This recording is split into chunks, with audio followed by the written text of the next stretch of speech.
देखिए, एक तो आपको बता देते हैं, आज के समय में बोलना ही क्रांतिकारिता है। और आप पत्रकार हैं तो आप ये बात बहुत अच्छे से समझ रहे होंगे। एडिट करवाते हो एडिटर साहब, कर नहीं करवाते हैं तो बहुत अच्छा एडिटर हैं आपके। आप लिखना कुछ और चाहते हैं लेकिन आपको लिखने नहीं दिया जाएगा, ये आप भी महसूस कर रहे हैं। आज बोलना इतना आसान काम नहीं है। और मैं आपको बता दूं कि डीएम लेवल के लोग बोल रहे हैं, अपना फेसबुक पोस्ट डिलीट कर रहे हैं। हुआ है कि नहीं? अभी बहुत सारे जो अधिकारी हैं, जिलाधिकारी हैं, उन्होंने सरकार के बारे में कुछ लिख दिया, उनको पोस्ट डिलीट कराया और उनको सस्पेंड कर दिया। अभी भी संजीव भट्ट जो है वो सस्पेंड होकर के बैठे हुए हैं। तो उतने ताकतवर लोगों के लिए बोलना आसान नहीं है। पुण्य प्रसून वाजपेयी के लिए बोलना आसान नहीं है, हैं? तो हमारे लिए बोलना आसान है। मैं आपके टीवी चैनल में बैठ करके बोल रहा हूँ, मन होगा तो एडिट कर दीजिएगा, लेकिन हम बोल रहे हैं।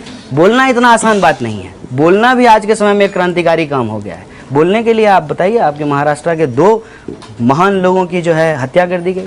क्या कर लिए थे पानसारे साहब, क्या कर लिए थे दाभोलकर साहब? बोली तो रहे थे। नहीं, वो खाली बोलते नहीं थे, उनका काम भी था ना ग्राउंड लेवल पे। तो कन्हैया का काम क्या है? हमारा काम देखने के लिए आपको बिहार नहीं, हम सुनना चाहते हैं आपसे। हमें हमारा काम ये है कि जब भी जो जिम्मेवारी मिली है, अगर हम स्टूडेंट हैं तो हम ईमानदारी से पढ़ाई करेंगे, और जब हम स्टूडेंट रिप्रेजेंटेटिव हैं तो स्टूडेंट के सवाल को लेकर के ईमानदारी से लागू करेंगे। बतौर प्रेसिडेंट जब हमको स्टूडेंट ने जिम्मेवारी दी तो हमने अलग अलग चीज़ों को लागू कराया, और उसके साथ साथ जो भी सवाल स्टूडेंट के आते थे, जब हम प्रेसिडेंट हुआ करते थे, तो जैसे मैं कहता हूँ कि उस दिन मैं वहाँ मौजूद नहीं था।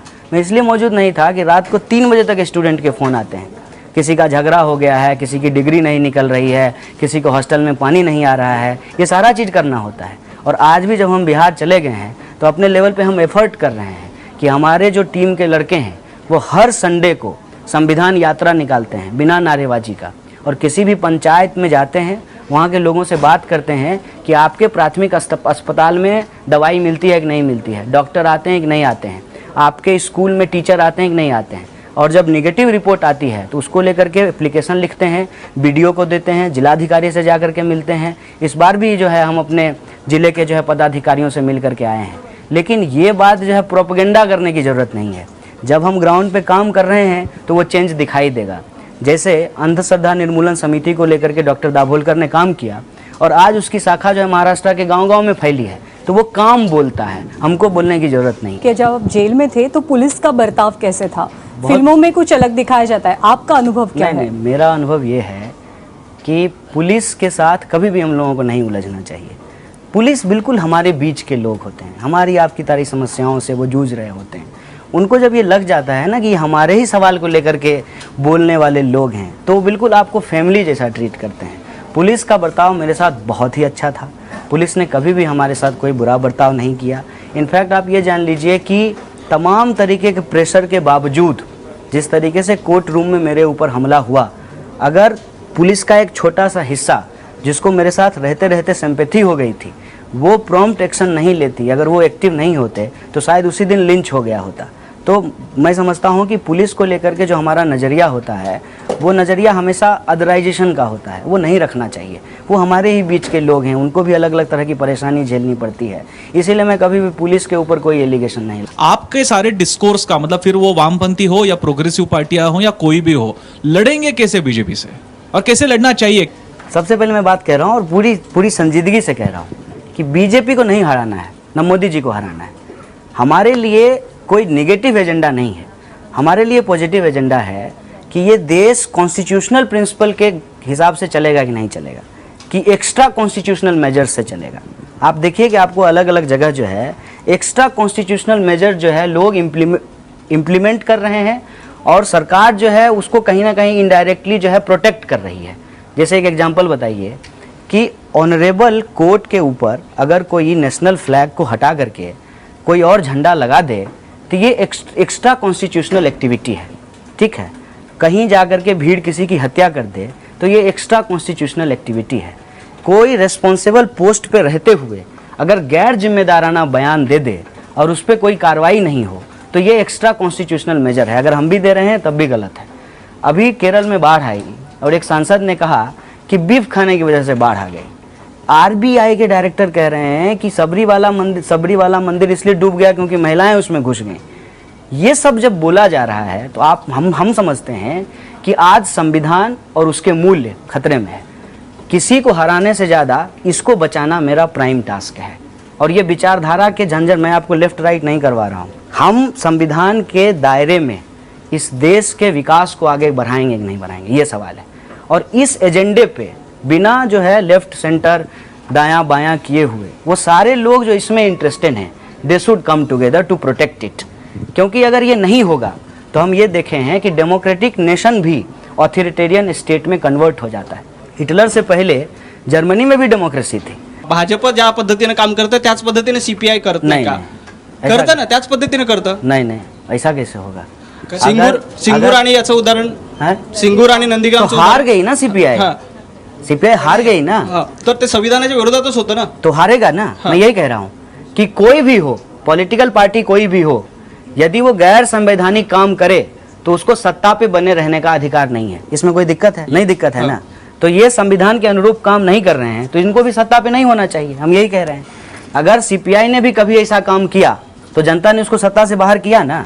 ये प्रोसेस चलते रहना चाहिए। जिस तरह से जेएनयू में मान के चलिए मुसलमानों के सारे त्योहार अच्छी तरह से खासे बनाए जाते हैं, लेकिन भाई झूठ। दुर्गा पूजा आएगी तो दुर्गा पूजा और उस राक्षस का कैसे अफेयर थे वगैरह की बातें बताई जाती है। नहीं, मेरा सवाल अब से ऐसा है, क्या भारत में हिंदू को हिंदू होने के लिए शर्मसार किया जाए, हिंदू को हिंदू रहने के लिए शर्मसार किया जाए? इसी नैरेटिव की वजह से आम हिंदू, वो जैसे ओबीसी हिंदू हो या दबा कुचला हिंदू हो, वो आप जैसे प्रोग्रेसिव लोगों से, वामपंथी दलों से दूर चला गया और वो अपने ही जैसे अपने में से एक गया हुआ मोदी जो उनके ही तबके से चला गया है, उनके पीछे चला गया। तो क्या ये प्रोग्रेसिव यूनिट आपका सारा पूरा, मैं आप कन्हैया व्यक्ति विशेष के बारे में बात नहीं कर मैं रहा, आइडियोलॉजी हिंदू, की बात क्या कर रहा भारत में हिंदू को अपनी हिंदू अस्मिता रखनी चाहिए या नहीं चाहिए? क्या भारत में राष्ट्रवाद होना कोई पाप है? देखिए, एक बात मैं आपको कह देता हूँ, आपका पूरा सवाल जो है एक झूठ पे आधारित है। जेएनयू में हर तरह का त्यौहार मनाया जाता है, दुर्गा पूजा भी मनाया जाता है, ईद भी मनाया जाता है, ईस्टर भी होता है और सब लोग अपने अपने तरीके से मनाते हैं। इसके साथ साथ एक एकेडमिक डिस्कोर्स भी है, क्योंकि यूनिवर्सिटी का मतलब होता है क्रिटिकल अंडरस्टैंडिंग को डेवलप करना। कुछ चीज़ अगर हो रहा है तो उस पर क्रिटिकली अपना एक व्यू लोग रख सकते हैं, जो कि एकेडमिक है, रिलीजियस नहीं है। रिलीजियस चीज़ों को, उस एक्टिविटी को, त्यौहार को, लोगों की भावना को और श्रद्धा को अलग रखना चाहिए और जो एकेडमिक डिस्कोर्स है उसको अलग रखना चाहिए। अगर एकेडमिक डिस्कोर्स क्रिटिकली होना बंद हो जाए तो उसका क्या नतीजा होगा? कॉपरनिकस ने बोला था कि जो है पृथ्वी सूरज का चक्कर लगाती है और वो जो है बाइबल के हिसाब से गलत था, तो उसको फांसी पे चढ़ा दिया गया।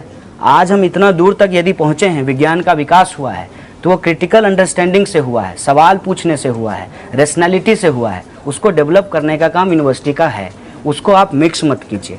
लोग अगर आज मूल निवासी की बात कर रहे हैं, लोग आज यदि आर्य अनार्य डिस्कोर्स की बात कर रहे हैं, वो एक एकेडमिक डिस्कोर्स है, लेकिन उसके आधार पे आप ये कहें कि हिंदुओं के त्यौहार बंद करा दिए जाते हैं, ये झूठ सारा है। डिस्कोर्स सिर्फ एक ही धर्म के क्रिटिसिज्म के ऊपर तो मतलब पूरा उसके ऊपर फिर आप डिपेंड, ऐसा झूठ- माना फिर जाता है। आप ये मेरा झूठ सवाल है, मेरा क्लेम नहीं है। ये उसके आप ऊपर बात क्लेम की करें। तरफ बोल रहे हैं। नहीं, ऐसा सचमुच लोगों में है। नहीं, किस लोग में? मैं बहुत से विचारवंत को आपसे बात नहीं, करवा नहीं, दूं। आप एकदम प्रकाश रेड्डी जी से बात कर लीजिए, जो आपके नहीं, पार्टी के प्रकाश मेंबर रेड्डी से भी है। हम बात करते हैं। भारत में सारा क्रिटिकल डिस्कोर्स ये सिर्फ हिंदू रिलीजन के क्रिटिसिज्म के ऊपर बीता, अच्छा, पूरी एक बात तरह से एक डिपेंड बात है। बता दीजिए, एक बात आप मुझे बता दीजिए, हिंदू धर्म सहिष्णु धर्म है, इसको हम कैसे मानेंगे?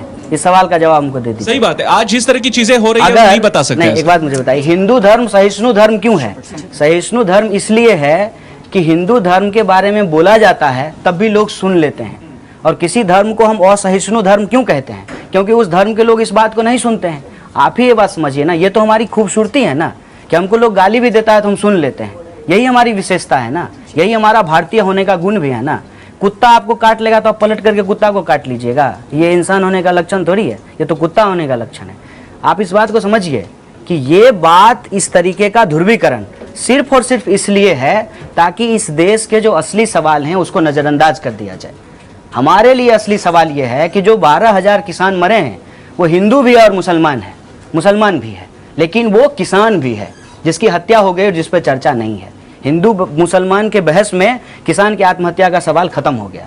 आज लोगों को इंजीनियरिंग करने के बाद भी नौकरी नहीं मिल रही है, उसमें हिंदू भी हैं और मुसलमान भी हैं, लेकिन वो इंजीनियर हैं और इंजीनियर होने के बाद भी वो बेरोजगार हैं। ये सवाल हमारे लिए ज़्यादा इंपॉर्टेंट है। ये जो इस तरह का पोलराइज्ड डिस्कोर्स या डिस्कशन है, ये सिर्फ और सिर्फ इसलिए है ताकि हमारे जो बेसिक इश्यूज हैं उसको डाइवर्ट कर दिया जाए। और मैं आपको बता देता हूँ, यह देश जिस तरीके से काम करता है, जितना हिंदू का है उतना ही मुसलमान का है, जितना ब्राह्मण का है उतना ही दलित का है। उसी तरीके से JNU भी है, वहाँ पे सब लोगों को अपना अपना प्रैक्टिस करने का राइट है। ऐसा नहीं कि कोई जा करके उसको तोड़ दे रहा है। धन्यवाद। कभी कैमरा के बिना